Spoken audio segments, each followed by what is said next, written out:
بسم اللہ الرحمن الرحیم، السلام علیکم ورحمۃ اللہ۔ میرا نام ہے سید راحت شاہ اور آپ دیکھ رہے ہیں ہم پاکستانی لوگ۔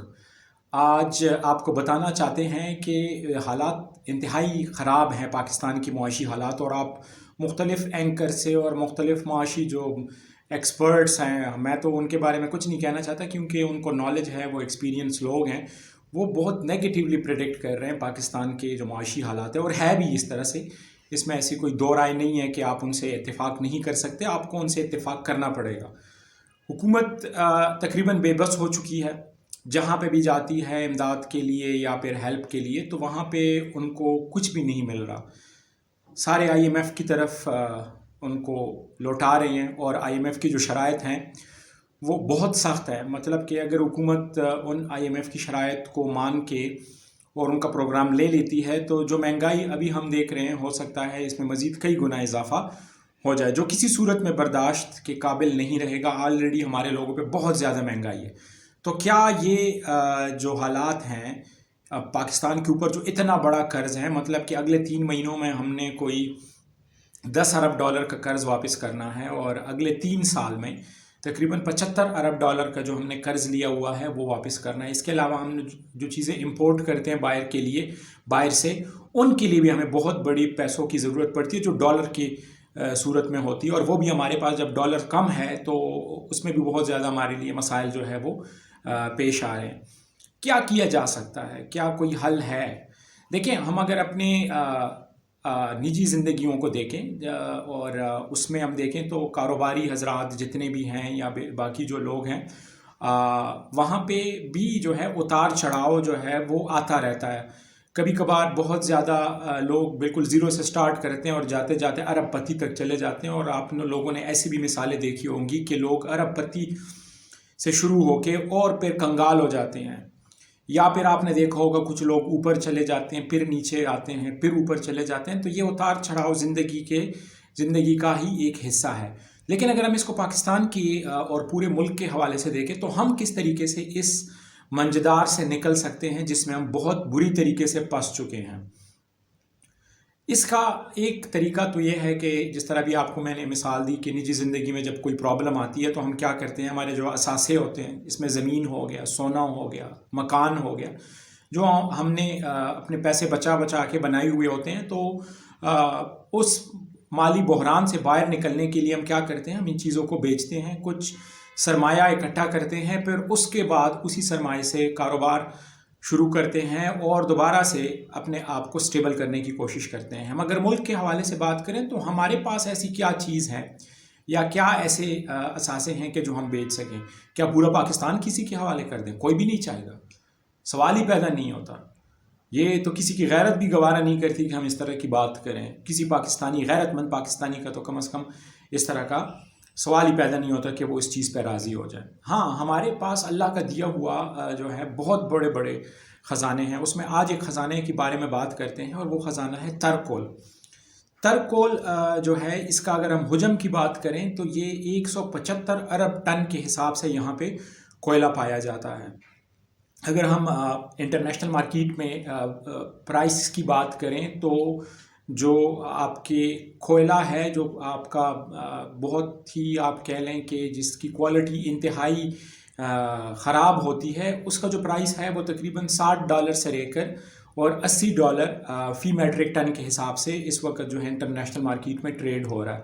اور اگر آپ بہترین کوئلے کی بات کریں تو وہ تقریباً $150 سے $250 کے رینج میں جو ہے پر میٹرک ٹن کے حساب سے ٹریٹ ہو رہا ہے۔ چلیں ہم یہ کہہ لیتے ہیں کہ جو تر میں کوئلہ ہے وہ بالکل ہی جو آپ کہہ لیں پست کوالٹی کا کوئلہ ہے، ایسا ہے نہیں ہے، لیکن ہم لیٹ سپوز کنسیڈر کر لیں کہ جو سب سے کم کوالٹی کا کوئلہ ہوتا ہے، ہم اس کے حساب سے اگر اس کو کنسیڈر کریں جو تقریباً $60 میٹرک ٹن کے حساب سے ہیں، اس کے حساب سے اگر ہم دیکھیں اور جتنا اس کا حجم ہے تو اگر ہم اس کو ملٹیپلائی کرتے ہیں تو یہ جو ٹوٹل اماؤنٹ بنتی ہے ان ٹرمز آف ڈالرز، میں روپے کی بات نہیں کر رہا ہوں، میں ڈالرز کی بات کر رہا ہوں، یہ تقریباً بنتی ہے 10.5 ٹریلین US ڈالرز۔ جی 10.5 ٹریلین US ڈالر، یہ بلین کی میں بات نہیں کر رہا ہوں، میں ٹریلینز کی بات کر رہا ہوں۔ تو اگر ہمارے پاس اتنا بڑا ایک خزانہ جو اللہ تعالیٰ نے ہمیں دیا ہوا ہے، تو اور ایسا بھی نہیں ہے کہ یہ صرف مفروضہ ہے. کچھ لوگ تو یہ بھی کہیں گے نا کہ یہ پتہ نہیں کون خریدے گا، کیوں خریدے گا، جب پروو ہوگا تو خریدے گا. اس کو ہم بروئے کار لا رہے ہیں. تر میں اس وقت جو ہے تر کے کوئلے سے بجلی پیدا کرنے کے کارخانے لگ چکے ہیں، اور اللہ کا شکر ہے کہ اس وقت 2400 میگا واٹ کی بجلی جو ہے وہ کارخانے پیدا کر رہے ہیں. تو یہ بات اب پوری دنیا کو پتہ چل چکی ہے کہ پاکستان میں جو تھر کا کوئلہ ہے یہ ایک حقیقت ہے،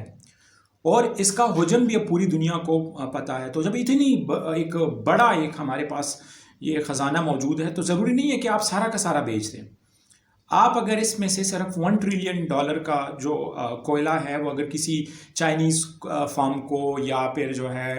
آپ کسی کینیڈین فارم کو، یا پھر آپ امریکن فارم کو، یعنی جو بھی اگر اس کو لینے میں انٹرسٹڈ ہو، آپ اس کو ایک بلاک یا 2 بلاکس کی صورت میں اس کو دے کے اور اپنی ضرورت کے مطابق جو ہے وہ ڈالرز آپ لے کے جو آپ کی ضروریات ہیں ان کو پورا کریں. باقی ڈالرز آپ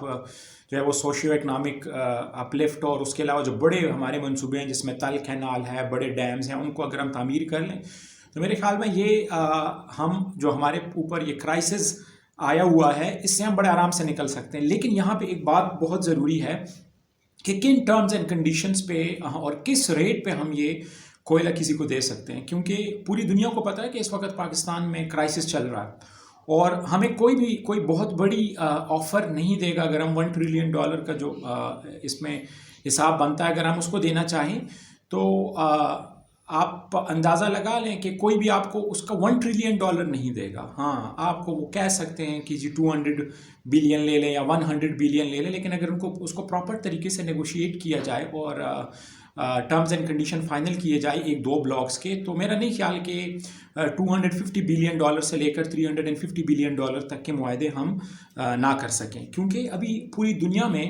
جو ہے وہ فیول کی ضرورت ہے، اور یہ بڑھتی جائے گی آبادی اور ہمارے جو ضروریات ہیں اس کے بڑھنے کے ساتھ ساتھ. تو کوئلہ اس میں ایک پرائم فیکٹر ہے آپ کی یہ ضروریات پوری کرنے کے لیے. تو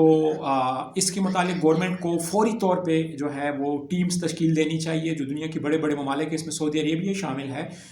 قطر شامل ہے، آپ کی UAE شامل ہے، جس میں لوگوں کے پاس بہت بڑا سرمایہ ہے، گورنمنٹس کے پاس بہت بڑا سرمایہ ہے. تو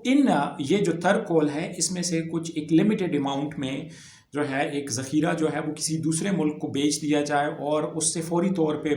25 سے 30 بلین اور باقی جو اماؤنٹ ہے وہ 10 سے 15 سال کے عرصے میں جو ہے ان سے معاہدے کر کے اس سے وصول کیا جائے. تو میرے خیال میں یہ کوئی ایک برا سودا نہیں ہے. ان سالوں میں اللہ کرے گا پاکستان اس کرائسس سے نکلے گا اور اوپر جاتا جائے گا. ہمیشہ اچھی کی امید رکھنی چاہیے، اس برے حال میں بھی، اس برے وقت میں بھی اچھی کی امید رکھنی چاہیے. اللہ سے دعا کرنی چاہیے، اللہ سے توبہ کرنا چاہیے، اور اللہ سے ہمیشہ اچھے کی طلب کرنی چاہیے. امید ہے ویڈیو پسند آتی ہوگی. اگر پسند آتی ہے تو ویڈیو کو آگے ضرور شیئر کریں، لائک کریں، کامنٹ کریں، ٹھیک ہے، اور چینل کو ضرور سبسکرائب کریں. شکریہ.